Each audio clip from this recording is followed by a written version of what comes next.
सभी साथियों को जय भीम। हक की आवाज़ मिशन आत्मसम्मान का कीर्ति विद्रोही बोल रही हूँ। साथियों, 1937 में बाबा साहब डॉक्टर भीमराव अंबेडकर ने 13 व 14 नवंबर को दलित शोषितों पीड़ितों को जो चेतावनी भरा संदेश दिया और वोट के सदुपयोग के लिए लोगों को झकझोरा, उसको आज हम बाबा साहब के शब्दों में जानेंगे। बाबा साहब कहते हैं, पिछले 10 वर्षों में हमारे समाज की जो उन्नति हुई है उसके बारे में जब मैं शांतिपूर्वक सोचता हूँ तब मेरे मन में बार बार 2 विचार गूंजते हैं। गांधी जी जैसे पुरुष के साथ झगड़ने में सफलता पाकर हमें राजनीतिक अधिकार प्राप्त हुए और हमें राजनीति में समानता का दर्जा मिला। विधिमंडल में बैठने का, उनके साथ सोच विचार करने का मौका हमें मिला। हिंदुस्तान में राष्ट्रीय कांग्रेस को बहुत बड़ी संस्था माना जाता है। इसके बावजूद मैंने स्वतंत्र लेबर पार्टी की स्थापना क्यों की? इसकी एक ही वजह है और वह यह है कि कांग्रेस में पूंजीपतियों की संख्या ज़्यादा है।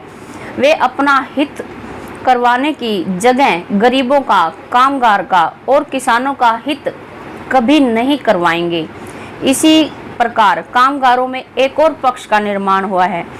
इन लाल झंडे वालों के आंदोलन से श्रमिकों का आज के हालात में हित होगा या नहीं, इस बारे में मुझे शक है। इसलिए हमें नए स्वतंत्र लेबर पक्ष की स्थापना करनी पड़ी। आगे बाबा साहब कहते हैं, अब जो नया संविधान आया है उसमें अस्पृश्य वर्ग को जो राजनीतिक अधिकार प्राप्त हुए हैं वे अभूतपूर्व हैं। अब से पहले कभी अपने बारे में ऐसी बातें नहीं हुई थी। जो अधिकार मिले हैं उनका उपयोग अगर अस्पृश्य भाई बहनों के हित में नहीं हुआ तो उनका मिलना ना मिलना एक समान है। अन्य किसी प्रांत से मद्रास प्रांत के बहिष्कृत वर्ग को अधिक जगहें मिली हैं। साथ ही यह भी कहना पड़ेगा कि अन्य किसी प्रांत से आपके प्रांत के अस्पृश्य वर्ग के दुख अधिक हैं। तो ऐसी स्थितियों में आपको मिले राजनीतिक अधिकारों का क्या आपने उचित इस्तेमाल किया है? इस प्रश्न के जवाब को मैं बड़े कष्ट के साथ कह रहा हूँ। आप अपने कर्तव्यों को पूरा करने से चूक गए हैं।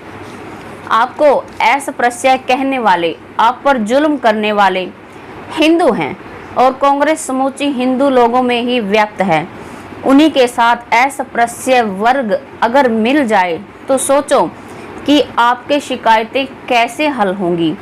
कांग्रेस में शामिल हुए अस्पृश्य वर्ग के प्रतिनिधि पदासीन कांग्रेस मंत्रिमंडल से किसी भी शिकायत के बारे में पक्ष के अनुशासन के तहत विधिमंडल में सवाल नहीं पूछ सकते। उन शिकायतों के बारे में हल्ला मचाकर उन शिकायतों का निवारण करने के लिए मंत्रिमंडल को मजबूर करना तो बहुत दूर की बात है। दूसरा महत्वपूर्ण सवाल यह है कि आप पर जुल्म करने वाले हिंदू यानी कांग्रेस पर अगर आपको इतना ही भरोसा है तो आपको अपने अलग अस्तित्व की जरूरत ही क्या है? कल को कोई आपसे सवाल भी पूछ सकता है कि आपको विशेष राजनीतिक अधिकारों की आवश्यकता ही क्यों है। अस्पृश्य वर्ग का कहीं हित है तो वह अलग रहकर अस्पृश्यों के दावों को समय समय पर सच कर देने में है, वांछा देने में है, ना कि कांग्रेस में एकाकार हो जाने में है। बाबा साहब डॉक्टर भीमराव अंबेडकर कांग्रेस को विश्वामित्र की माया बताते हैं और माया का वर्णन मुक्तेश्वर के एक उदाहरण से वो कैसे करते हैं देखते हैं। बाबा साहब कहते हैं, उसमें सांप नेवले में मित्रता होती है, चूहा बिल्ली का दूध पी रहा है, सिंह और हाथी भाई भाई की तरह रहते हैं आदि वर्णन है। वास्तव में दुनिया में हकीकत में इन बातों पर कहाँ तक भरोसा किया जा सकता है? कांग्रेस के साथ यही बात है। समाज की व्यवस्था ऐसी होनी चाहिए कि उसके प्रमुख नेता अगर गुजर भी जाएं तो भी सामाजिक कार्य निरंतर चलता रहना चाहिए।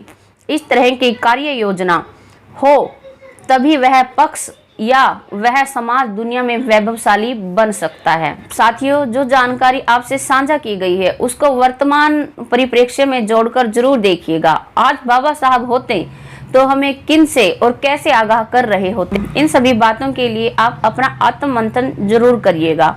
जानकारी कैसी लगी कमेंट बॉक्स में लिखकर जरूर बताइए। यह जो जानकारी आपसे साझा की गई है यह पेज नंबर 53 से पेज नंबर 56 पर दी गई है। लाइक कीजिए, शेयर कीजिए, सब्सक्राइब कीजिए। देखते रहिए हक की आवाज़ मिशन आत्म सम्मान का। जय भीम।